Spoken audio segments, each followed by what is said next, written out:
Assalamualaikum warahmatullahi wabarakatuh. Perkenalkan, kami kelompok 4 mata kuliah pelayanan konseling di TK dan SD dengan dosen pengampu Ibu Intan Sari dan Ibu Elviana MPD. Yang beranggotakan yang pertama Ulfa Fitriananda dengan NIM 2620043, yang kedua Nurmala Sari Tarigan dengan NIM 2620041. Konsep dasar penyelenggaraan bimbingan konseling di SD. Yang pertama, landasan perundang-undangan penyelenggaraan BK di SD.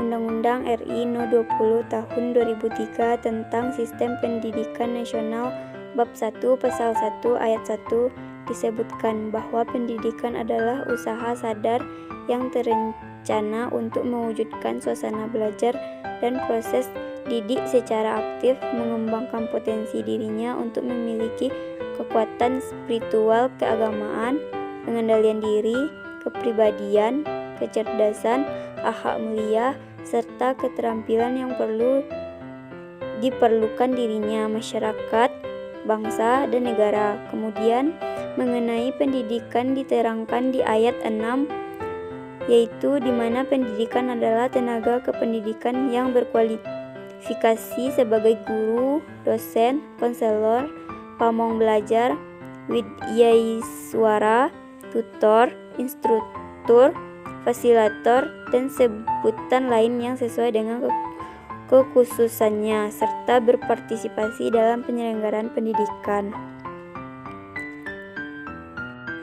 Selanjutnya tentang fungsi dan tujuan pendidikan dalam Undang-Undang RI No 20 Tahun 2003 tentang Sistem Pendidikan Nasional Bab 2 Pasal 3 dinyatakan bahwa pendidikan nasional berfungsi mengembangkan kemampuan dan membentuk watak serta peradaban bangsa yang bermartabat dalam rangka mencerdaskan kehidupan bangsa.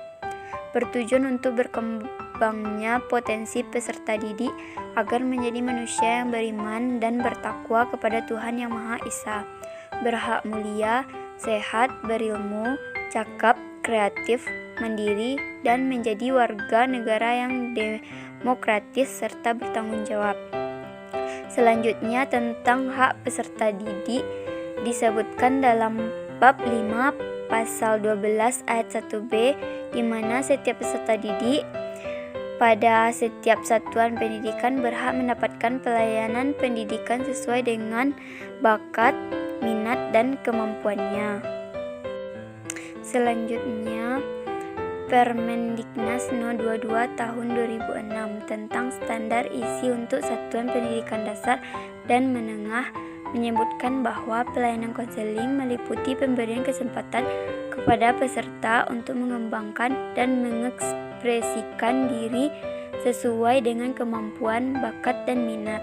Kegiatan pengembangan diri dilakukan melalui kegiatan pelayanan konseling yang berkenaan dengan masalah diri pribadi dan kehidupan sosial, belajar dan pengembangan karir peserta didik. Kegiatan pengembangan diri difasilitaskan dan atau dibimbing oleh konselor, guru, atau tenaga kependidikan yang dapat dilakukan dalam bentuk kegiatan ekstrakurikuler. Baiklah, materi selanjutnya yaitu materi yang kedua, hakikat BK dalam sistem pendidikan di SD. Bimbingan dan konseling adalah upaya sistematis, objektif, logis, dan berkelanjutan serta terprogram yang dilakukan oleh guru bimbingan dan konseling atau konselor untuk memfasilitasi perkembangan peserta didik atau konseli dalam mencapai kemandirian. Bimbingan dan konseling merupakan komponen integral sistem pendidikan pada setiap satuan pendidikan yang berupaya memfasilitasi dan memandirikan peserta didik atau konseli agar mencapai perkembangan yang utuh dan optimal.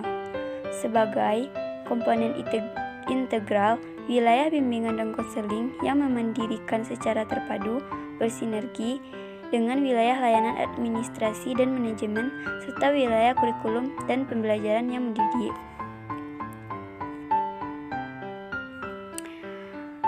sebagai komponen yang terpadu dalam sistem pendidikan, bimbingan, dan konseling, memfasilitasi perkembangan peserta didik atau konseli untuk mencapai kemandirian dalam mewujud kemampuan memahami diri dan lingkungan, menerima diri, mengarah diri, dan mengambil keputusan, serta merealisasikan diri secara bertanggung jawab sehingga tercapai kebahagiaan dan kesejahteraan dalam kehidupannya. Materi yang selanjutnya yang ketiga, tugas perkembangan peserta didik di SD. 1. Mencapai perkembangan diri sebagai remaja yang beriman dan bertakwa kepada Tuhan Yang Maha Esa. Yang kedua, mengenal sistem etik dan nilai-nilai bagi pedoman hidup sebagai pribadi, anggota masyarakat, dan minat manusia. Yang ketiga, mengenal gambaran dan mengembangkan sikap tentang kehidupan mandiri secara emosional, sosial, dan ekonomi.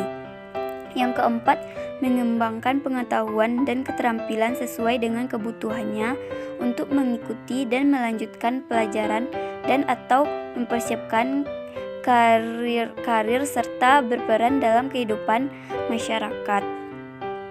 Yang kelima, memantapkan nilai dan cara bertingkah laku yang dapat diterima dalam kehidupan sosial yang lebih luas.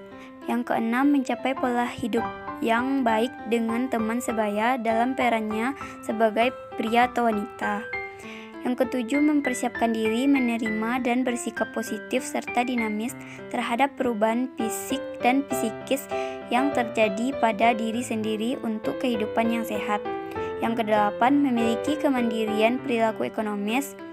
Yang kesembilan, mengenal kemampuan, bakat, minat, dan serta arah kecenderungan karir dan apresiasi seni.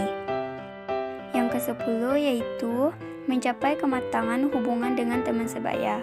Yang ke-11, mencapai kematangan dalam kesiapan diri menikah dan hidup berkeluarga. Sekian video saya, selamat menyaksikan. Assalamualaikum warahmatullahi wabarakatuh.